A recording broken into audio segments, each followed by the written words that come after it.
Okay, so right now, first he's going to be pulling out all these radishes along this row. All of those, Spencer, that whole row of little radishes. That's just grass. It will come out.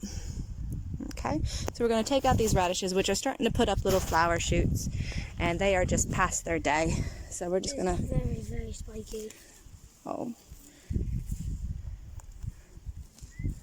They are a bit spiky. Oh my God, look at that thing. Mutant radish.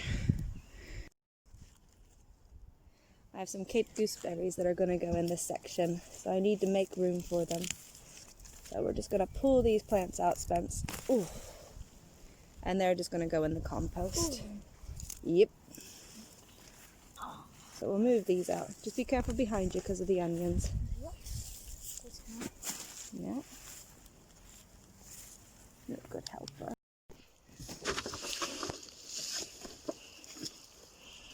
What are you doing? You're killing the plant! So next up what we're going to do is we're going to pull out these shallots here. Ooh. Camera issues. And we're going to make room for the Cape Gooseberry.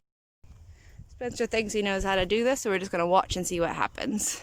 So he is going to loosen up the soil underneath the shallots and lift them up. These are the biggest ones I've ever grown. Usually my shallots are quite small, but that's good because I had no garlic this year. Let me see them, Spence. Cool. And we're just going to put them in here, and that'll be able to have lots of air while they dry.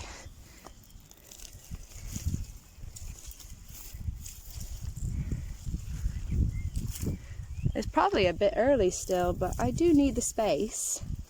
And they're about as big as I really want them to be. I don't want them too big for shallots.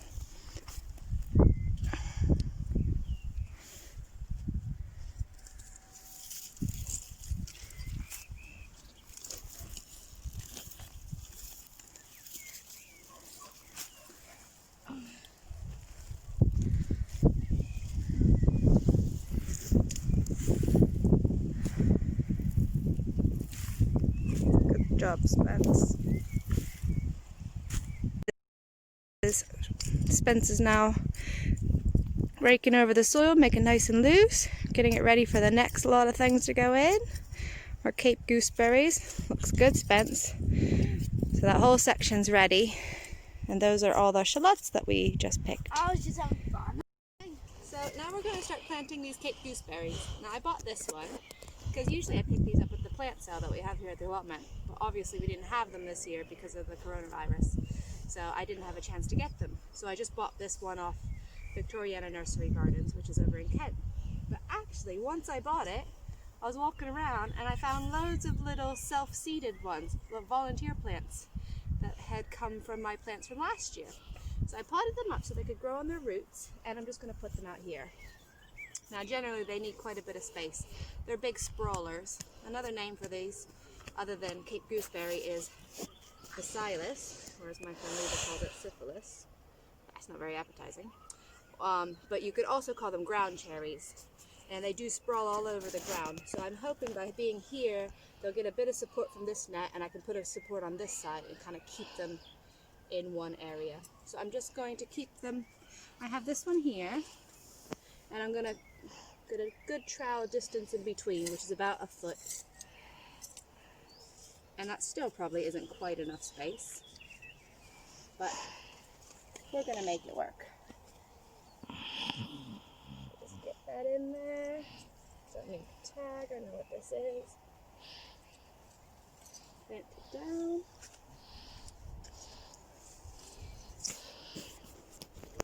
Another one here.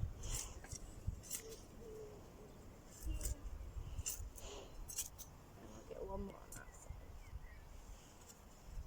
So I got two in this one. That's the stronger of the two.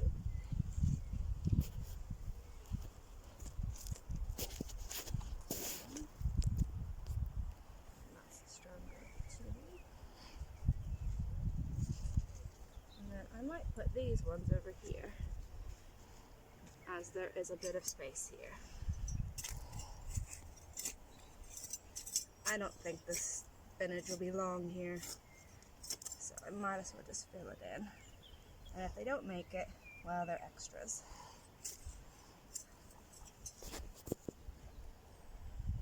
So I'll put down to bed, get all that soil out, and then it's just watering them in.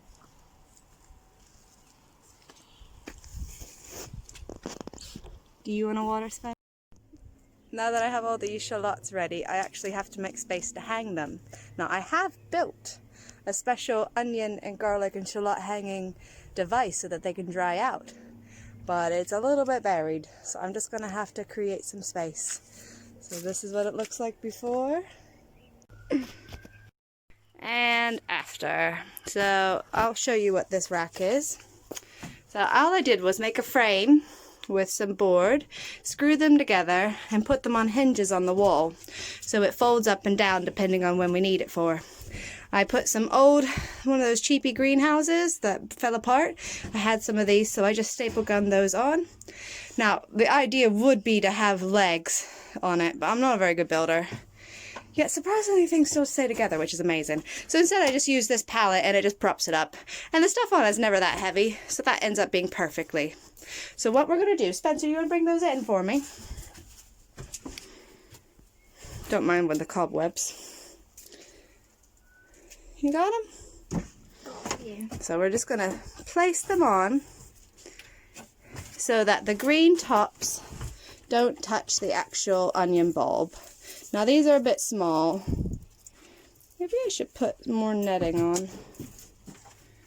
Onions you would hang upside down, which is what this was built for. But we're just going to kind of place it like this. So along this edge, so that they stay. And that'll keep them from the green tops, which hold a lot of the moisture, from touching as they dry out.